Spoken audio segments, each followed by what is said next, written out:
That's just too much carbon fiber, said no one ever.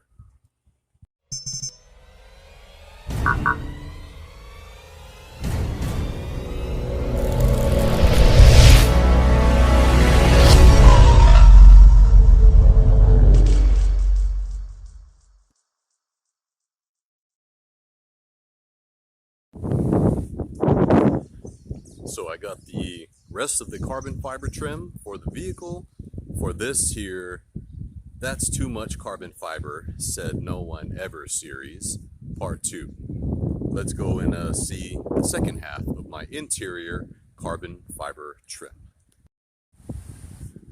So the last video I did, I had to move the car inside due to some rain that just decided to show up. But I want to show you folks what it actually looks like in the proper lighting. And even this may not do it some justice, but with the sun, you can see that there is a gloss finish. Spoke to a neighbor driving by there in the black Dodge 1500 pickup truck. It's got the 5.7 RT engine in there. We were just having a short discussion about the Ram TRX with the Hellcat engine in it. Anyway, back to business.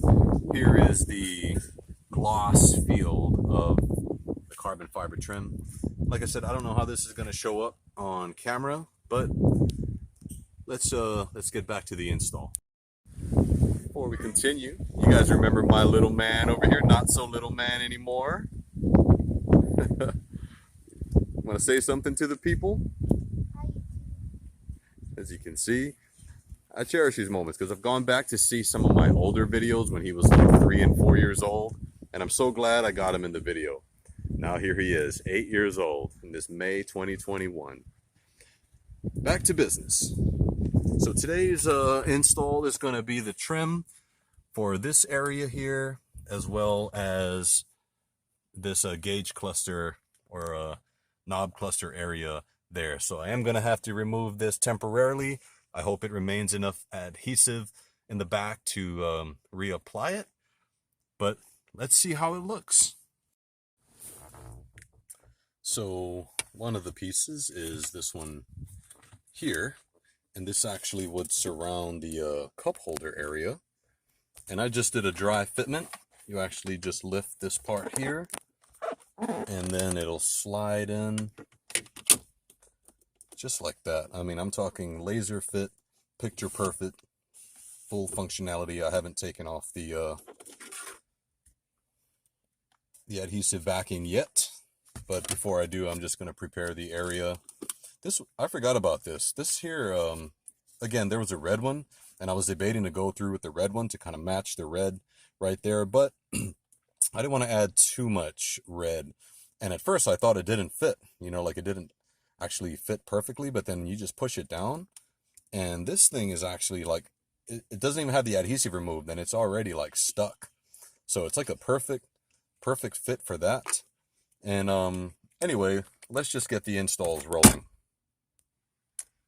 I think one of the longest parts in this whole prep process is the removing all this red backing, especially if you don't have long fingernails like myself. It takes a while, but this just shows that they aren't playing around. I mean, they got enough backing that once you put it on there, it will stay. And so now that I see how plain, I've been so used to with the red knob covers there, I was like, wow, this looks so plain and boring. It's just the little things really go a long way. So now I'm taking this off, and I'm hoping to just try to save some adhesive on the back to reapply it. And then, oh my, even with one hand, I mean, it's just like,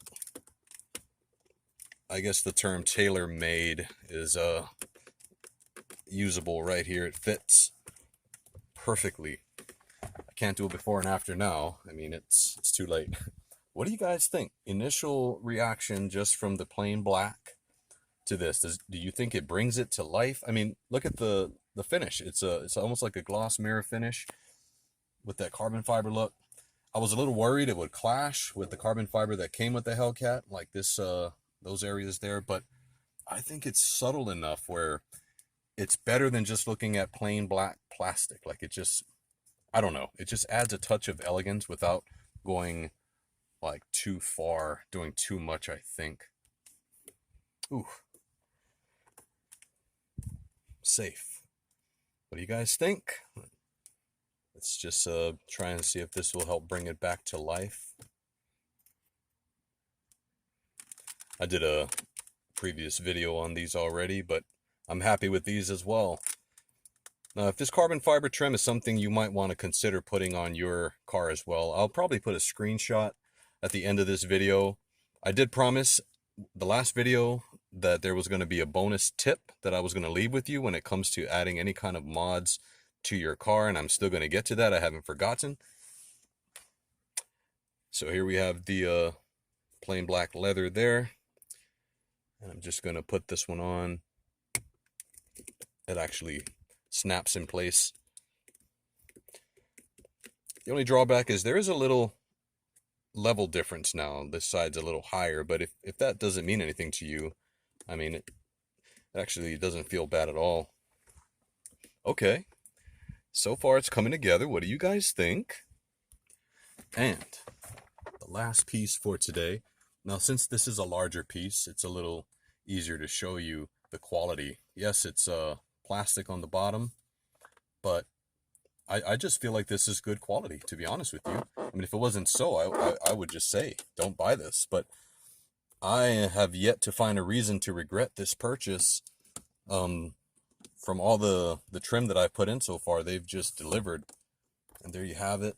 It's in.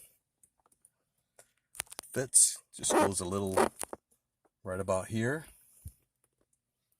Wow. And I think it's added some uniformity with the doors. That's pretty much it, guys. I mean, this was just a short video. I just wanted to show you folks an idea that I had that I just decided to go in and invest in it. It's not cheap. These pieces average between $30 to $45, depending on what you look for. They even have the individual air conditioning things that you can get, but this one already has it. They have it for the ends as well. They have one that goes around here, but this one already kind of comes with that. I didn't want to touch that too much. But they have a lot of different options. Like I said, I'll leave a link in the description to the seller on Amazon, as well as a screenshot of the company's name. Alright guys, so as promised, I said I was going to give you a tip when it comes to modding your car. And the one tip I will give to you is that if you're going to do something, have some kind of a theme to go with. Don't just start buying all kinds of random accessories. Have like a style theme, a color scheme, or something to keep it looking uniform. I've seen a few cars that they just went all out and added too much. They've done too much, and I'm sure some of you might know what I'm talking about, that it is possible to add paint to a masterpiece, and you want to be kind of subtle but yet set your car apart. I think we're all in agreement that that's part of why we decide to customize and do mods in the first place, is to set our car apart from all the other ones that come off of the same dealership lot, right? So that's my little bit of advice. If you're going to have a theme, make sure that it's uniform. Again, don't just buy all kinds of random accessories and think that it'll all fit perfectly, because 9 times out of 10 it'll just be a mess, and eventually you're probably not gonna use all the stuff that you buy. So kind of have a direction before you start buying items to mod, whether it be your engine bay, whether it be the interior, especially things more visible that people see on the exterior as well. That's just my tip for adding any kind of mods, style mods, cosmetic type stuff to your car as well. Comment down below and subscribe. Oh, comment down below and subscribe.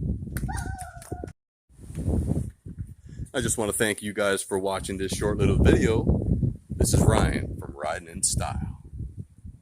Yeah.